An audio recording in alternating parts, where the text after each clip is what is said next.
Hi, I'm Elise Finney, and I'm with Done with Divorce, a nice little video with Jennifer McCammon, who is with Bean Kinney Corman in Arlington, Virginia. She's a family law attorney, and she does a lot of quadro. So people always wonder, what is a quadro?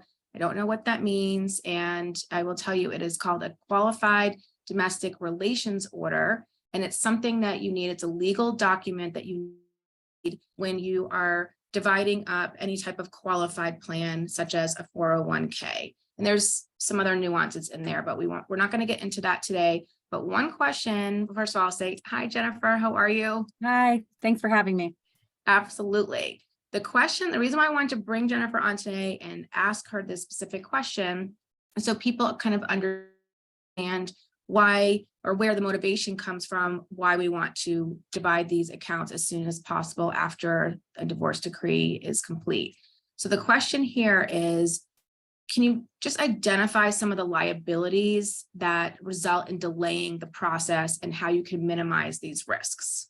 Sure. Well, thanks again for having me. So there is an interesting timing issue that we have anytime we're dividing up retirement assets, and that is that you can't divide a retirement account until or contemporaneously with a divorce being finalized. And so oftentimes people will enter into an agreement, a settlement agreement that speaks to how these retirement assets are going to be addressed and divided and transferred, but you can't take steps to actually divide them until you are divorced. The law just simply doesn't allow for that to happen pre-divorce, but it's really important to ensure that your attorney, financial advisor, whomever is getting all the paperwork they can together so that these can be done as close to the time that you are divorced as possible. And you asked about some reasons why that's important. Several things. One, until those funds are actually transferred to you, the recipient, the alternate payee, it's sometimes called, you don't have any control over how those are invested. So even if your separation agreement speaks to making no changes in how they're invested or not taking loans or withdrawals, you really can't control those funds, and you're dependent on your former spouse to manage them wisely on your behalf, which sometimes isn't a trust that you may have. And so it's important to have that done quickly because you want to be able to control your own assets. You may want to move them into a different type of fund or otherwise roll them into your own retirement funds. And the longer you wait, the less control you have over how those are invested.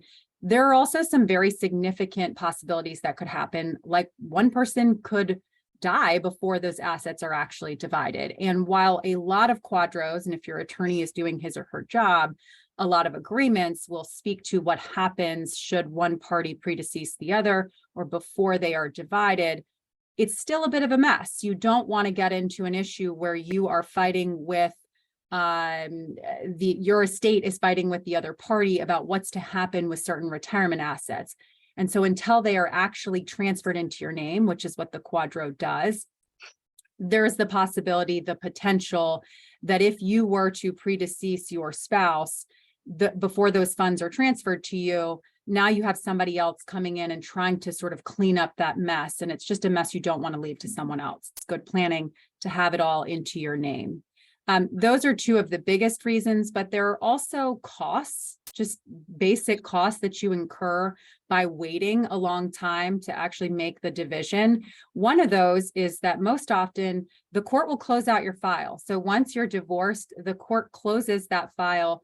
And after a period of 30 days, you have to file sometimes 21 days, you've got to file a motion just to reopen the case. You've got to pay a fee just to have the case reopened.